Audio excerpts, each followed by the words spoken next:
કડવું નંબર 3. ભવજળ પાર ઉતરવા માટે મહારાજનું નામ છે તે નાવરૂપ છે.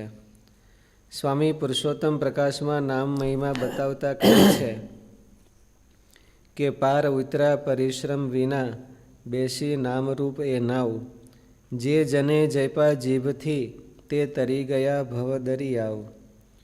નાવની અંદર રાંક અથવા રાજા આવીને બેસે, ગૃહસ્થ પોતાના કુટુંબ કબીલા સાથે સામાન લઈને બેસે, અથવા ત્યાગી પોતાનો થેલો લઈને બેસે, તમામને એક સાથે સામે કાંઠે પાર ઉતારી દે છે.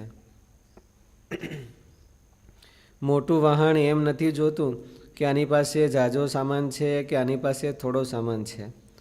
તે તો તેમાં બેસનારા બધાને જ સામે કિનારે સ્વાભાવિકપણે ઉતારી દે છે. તે બધાને જો બાહુબળે તરીને જવું હોય તો કોઈ પાર ઉતરે નહીં, બુડી મરે. ગમે તેવા તરવાવાળા હોય પણ સમુદ્ર પાર ન ઉતરી શકે. તેવી જ રીતે ભવસાગર એવો છે કે ભગવાનના આશ્રય વિના કોઈ પાર ઉતરે તેવું શક્ય જ નથી. વિરાટ સાધનો કરે તો પણ ભવસાગર પાર ન ઉતરી શકાય. માટે ભવસાગર પાર ઉતરવા માટે એકમાત્ર સાધન ભગવાનનો આશરો કરીને ભગવાનનું નામ જપવું. કોઈ તુંબડા ભરોસો રાખવો, ભગવાનનો ભરોસો રાખવો. પોતાના સાધનનો કે પોતાના પુરુષાર્થનો ભરોસો ભવજળ તરવા માટે નહીં. કોઈ તુંબડા અને મશક બાંધી સમુદ્રમાં પડે તો પણ પાર ન ઉતરી શકે. કારણ કે સમુદ્ર તો અતિ અગાધ છે અને અતિ વિશાળ છે. બાહુબળે તરવાવાળા કે તુંબડા મશકનો સહારો લેનારા સમુદ્ર પાર ન પહોંચી શકે. એ તો મોટું વહાણ જ તેને સામે કિનારે પહોંચાડી શકે. તેમ નાના મોટા સાધન તે તુંબડા અને મશકને ઠેકાણે છે. તે ભવસાગર તરવા માટે નાના પડે છે. ભવસાગર તો મહાસાગરથી પણ મોટો છે. ભગવાનનો આશ્રય છે તથા ભગવાનનું નામ છે તે મોટા વહાણ તુલ્ય છે. મશક તુંબડાનો વિશ્વાસ કરીને કોઈ મહાસાગરમાં પડે તો અમૂલ્ય મનુષ્ય જન્મ ખોઈ બેસે છે. માટે ભગવાનનું બળ રાખવું. ભગવાનનું બળ રાખવાનું કહ્યું છે ત્યારે આપણે વિચાર પણ કરવો ઘટે કે હરિનું બળ એટલે શું? હરિબળ ગીતા એટલે હરિનું બળ. હરિનું બળ એટલે શું એ બહુ વારંવાર વિચાર કરવો જોઈએ. જે આપણે ભગવાનને રાજી કરવા માટે ભગવાનને રસ્તે હાલ્યા હોય બધા એને વારંવાર વિચાર કરવો જોઈએ. એકવાર વિચાર કરી બધું હાથમાં ન આવી જાય. એટલે વારંવાર વિચાર કરવો જોઈએ કે હરિનું બળ એટલે શું ને એ મારે કેટલું છે. મારે ભગવાનનું બળ રાખવું હોય તો મારે શું કરવું જોઈએ?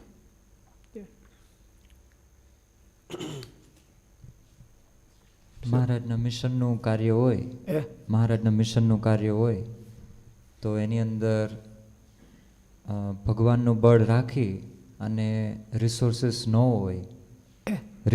હોય છતાં પણ કાર્ય આગળ વધારે તો એ ભગવાનનું બળ રાખ્યું કહેવાય કે? ભગવાનના બળનો સીધો અર્થ એવો થાય કે કાર્ય કરે છે, થાય છે એ ભગવાનથી થાય છે. આપણે નિમિત્ત થવાનું છે, આપણે હોમાઈ જવાનું છે. એને ભગવાનનું બળ કહેવાય. આપણો કાર્યની હારે આપણો અહમ વધતો જાય તો આપણને ભગવાનનું બળ ન કહેવાય. કાર્ય જેમ જેમ મોટું થતું જાય આપણે વધારે વધારે ભગવાનને અર્થે કરતા જઈએ એમ અહમ હોતે વધતો જાય. આશરાને અહમની હારે જ વાંધો છે. આશરો કયો ભગવાન કયો. અહંકાર દ્વેષિત્વાત એવું નારદજીએ લખ્યું છે. ભગવાનને દ્વેષ સાધનોની હારે નથી એવું ભગવાન કહેવા માગતા નથી. આશરાને આધારે કે આશરાને ઓથે તમે કોઈ સાધનો નહીં કરતા, હું જ બેઠો છું ને એવું ભગવાન નથી કહેતા. ભગવાન શું કહે છે? તમે કાંઈ અહંકાર નહીં કરતા તો હું બેઠો છું. અહંકાર કરતા હો તો તમારા માથે, તો હું નથી બેઠો. એટલે ભગવાનનું મિશન કાર્ય હોય કે XYZ હોય, કોઈ પણ સાધન કરીએ તો એમાં ભગવાન રાજી થાય અને એ નિર્ણય આપે એ આપણને માન્ય. મેં આટલું કર્યું તો મને આટલું મળવું જોઈએ, મેં આમ કર્યું તો મને આમ થવું જોઈએ, એવું કોઈ કહેતા હોતા નથી. મનમાં એવું ધારી રાખતા હોય. બહાર તો કોઈ કહેતા નથી હોતા કે મેં આમ કર્યું તો આમ થવું જોઈએ, પણ મનમાં પોતાની ધારણાઓ હોય જુદી જુદી. એ ધારણાઓ ન રાખવી. સર્વધર્માન પરિત્યજ્ય એટલે ભગવાને એ જ કીધું કે તારા મનના ધારેલા બધા જે મિથ છે એનો તો ત્યાગ કરે. એવું. અને ભગવાને કીધું હોય એનો ઓથ લઈ અને એનો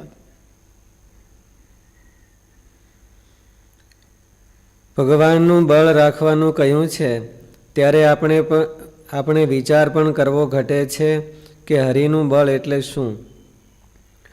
આશરાને નામે પુરુષાર્થહીનતાને પોષણ આપવું તે કહેવાશે. એને કહેવાય એમ આશરાને બાને પુરુષાર્થહીન થઈ જવું એટલે કંઈ કરવું નહીં અને ભગવાન બધું કરાવશે તો એને બળ કહેવાય. મનમાં ધારણા છે. માનો કે વિચારો કે ભગવાનનું બળ કોને કહેવાય?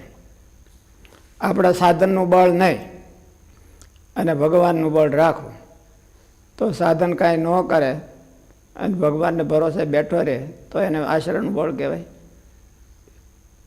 કે સાધન કરે અને ભગવાનને સંભાળે જ નહીં તો એને ભગવાનનું બળ તો ન જ કહેવાય, પણ ઓલાને કહેવાય. એવો વિચાર કરવાનો છે. આશરાને નામે પુરુષાર્થહીનતાને પોષણ આપવું તે કહેવાશે. આજે ઘણી વખત ભગવાનના બળને નામે કે આશરાને નામે મોટી મોટી વાતો કરીને પુરુષાર્થહીન દાનતને પોષણ કે પ્રેરણા આપતા હોય તેને આશરો કહેવો કે કેમ એ વિચાર માગી લે છે. એટલે શાસ્ત્રકારોને આશરાનો બહુ મહિમા કીધો છે, પણ એનો અર્થ એવો નથી કે એને ઓથે પુરુષાર્થ શૂન્યતાનું પોષણ થવું જોઈએ, અભિમાન શૂન્યતાનું પોષણ થવું જોઈએ, પુરુષાર્થ શૂન્યતાનું પોષણ ન થવું જોઈએ. એ વધવો જોઈએ અને અભિમાન ઓછું થવું જોઈએ. માણસને અભિમાન કરવાનો ચાન્સ ક્યારે આવે છે? સફળ થાય ત્યારે. કંઈક કરે ત્યારે, સફળ થાય ત્યારે. એટલે સફળ થાય એ કોઈનું માને નહીં, ભગવાનનું ન માને, કોઈ ન. અમે જઈએ તો બધું કરી લેવું, તમારે માઇન્ડ યોર બિઝનેસ, તમારે અમારામાં કંઈ ડિસ્ટર્બ કરવાની જરૂર નહીં, માઇન્ડ યોર બિઝનેસ.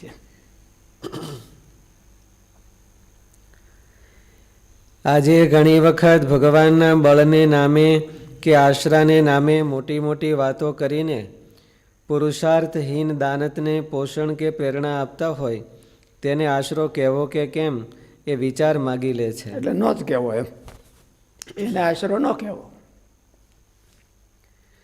હરિનું બળ એવું હોવું જોઈએ કે પુરુષાર્થના અભિમાનથી શૂન્ય હોવા છતાં ભગવાનને પ્રસન્ન કરવા માટે પુરુષાર્થની પ્રેરણા પણ આપતું હોય. પુરુષાર્થ તો એનો વિરાટ થવો જોઈએ.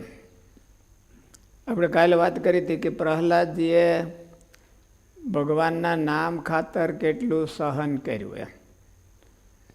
તો એનો અર્થ એવો થાય ને કે પ્રહલાદજીએ ભગવાનને માટે કંઈક કર્યું. સહન કરવાનું આપણે તો જીવનમાંથી વયું ગયું છે. શાસ્ત્રીજી મહારાજની વાત કરતા કે ભાઈ હાલો અમે ઓલા ગીરના નેહડામાં કાંઈ ન હોય ત્યાં જાય અને સત્સંગ પ્રચાર કરવા જાય. તો હવે તમે જાઓ છો ગીરના નેહડામાં? તો એવું સહન કરવાનું આપણા ભાગમાં નથી તો શું કરવાનું? તો પછી આપણે આશરાથી રહિત થઈ જાય, વંચિત રહી જાય. આશરાનો અર્થ તો કે ભગવાનને અર્થે કંઈક કરવું, જે પ્લેટફોર્મમાં હાથ આવે ભગવાનના કામમાં કે ભગવાનના રાજીપામાં હોમાઈ જાવ. અને હોમાઈ ગયા પછી પણ બહુ પેની ઊંચી રાખે ન હાલવું. પેની ઊંચી રાખે